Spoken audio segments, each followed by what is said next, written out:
ድሕር ዚ መስፍን ረታ ነቲ ካብ ኣዲስ ኣበባ ዝተላኸሉ ፋክስ ሒዙ ናብ ስቴት ሃውስ ኬንያ ኣተወ። ኣብኡ ንኮሎኔል መንግስቱ ነቲ ብሬድዮ ዝተዋሃበ መግለፂ ኣንበበሉ። እንተኾነ ኮሎኔል መንግስቱ ኣብ ገጹ ናይ ምግራም ኮነ ስምባደ ምልክት ኣይነበሮም። እኳ ደኣ ንኢትዮጵያ ዘርብሕ እንተ ደኣ ኮይኑ ይኹን ምባል ተዛረበ።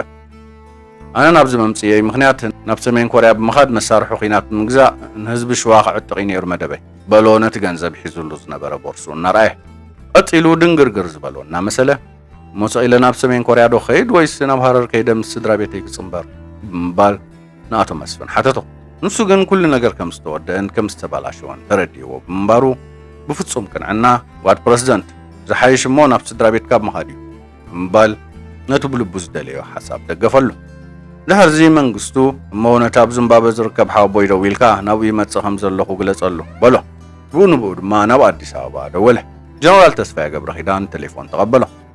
እንታይ ኣወኸኩም? ኣነ እኮ ሓደ መሳርሒ ኺናት ክረኽበሉ ዝኽእል ኩነታት ከም ማዕራርየ መፅአ ሕጂ እውን ሓይለይ ኣኻኺበ ብወገን ደቡብ ክመፅእ ኣብ ቤት ጽሕፈት ደርጊ 15 ሚልዮን ብር ኣሎ ንመሳርሕን ንኻልእ ነገራትን ተጠቀምሉ በሎ። ጀነራል ተስፋይ ነዚ ንመሳርሕቱ ምስ ነገሮም ኣብቲ ኣዳራሽ ብስጭትን ህልኽን በርትዐ። ሬድዮ ኢትዮጵያ እቲ ፕረዚደንት ካብ ሃገር ከም ዝወፀ ደጋጊማ ገለጸት።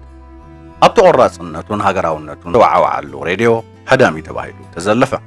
እቲ ሓንቲ ጥይትን ሓደ ወታደርን ክሳብ ዝተርፍ ግንባረይ ሂበኽ ቃለሴ ዝብል ዝነበረ ፕረዚደንት ከም ዝሃደመ መራኸቢ ብዙሃን ዓለም ኣወዓውዖ።